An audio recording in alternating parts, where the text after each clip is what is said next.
Well, nothing else has happened tonight. Well, apart from a bream, I've had a couple of sharp jags on the rod, like Barbel in the area, but they just didn't take.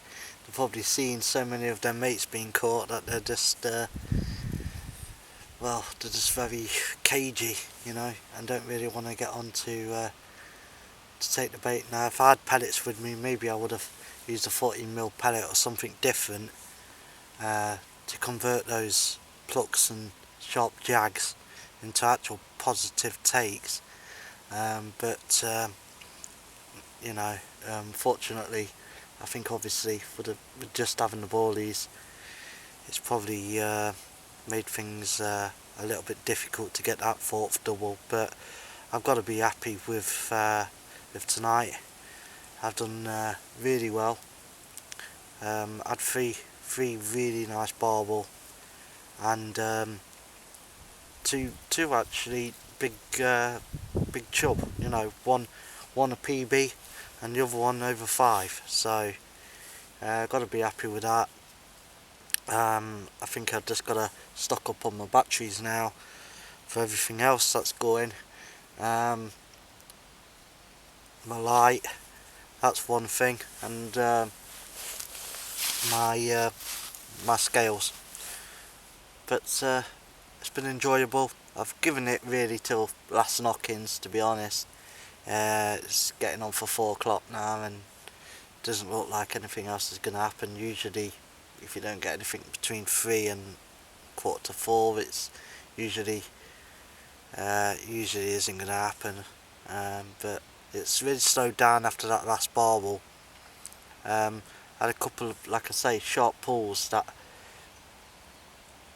look like barbel, to be honest, but it's really difficult to tell because I've had a bream and and it could well be bream in the area. It's hard to tell, but I haven't been converted into hookups, so my point is it's probably a case of them, if they are barbel, actually getting wise to the area and approaching it like a red flag, not wanting to approach the area well, and really get their heads down and feed. But like I say, if I had pellets, I probably would have changed. I may have picked one up, or in hindsight probably a longer hook length, gone on to like a long length of mono or fluorocarbon over 6 foot, because I probably, they might be backing off. That may have converted the jags into proper takes. But all in all, happy. 7-pounder was an absolute monster. Catching a very big chub like that's it's made my night, to be honest.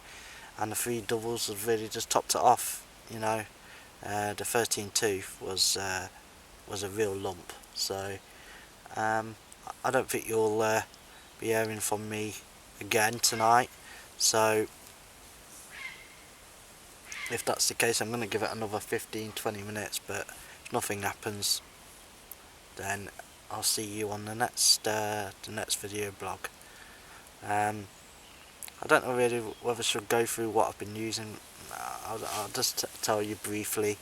Again, feeder approach, but using micro pellets this time. We also do micro pellets in the 3FT range, and I've been using those scalded again. But they've been pretty much on it tonight, so for the majority of the night, the first part of the night, up until I would say half 12, they were proper on it, and since then it has died off slightly. But yeah, the feeder again with the braid, G-force braid, and 14mm on the right hand rod, which has had 2 barbel, and the left hand rod, downstream rod, that's had 1 barbel. So like I say, 16 and 14s may have been better with a smaller bait, because the smaller bait's done better, but then that area has been fed a lot more than the downstream rod. I'm open to pick on the downstream rod. I was open to pick up the bigger fish where there's less bait, and the backing off from the upstream rod, that's been baited quite well. and convert those bigger fish that are sitting behind the smaller ones. But it hasn't really worked out like that. Really, you know, the bigger ones have come straight in. In fact, I had the 13.2 on the upstream rod. So, you know, swings and roundabouts. Mostly last season, I was picking up the bigger ones on the downstream rod, which made me think that was the reason that they were just backing off. But like I say, you know, you just don't know. Things change, don't they? In Barbel, fish generally work in mysterious ways. So yeah, that's it basically. So I'll see you on the next video blog, unless you heard from me before. Who knows? Tight lines.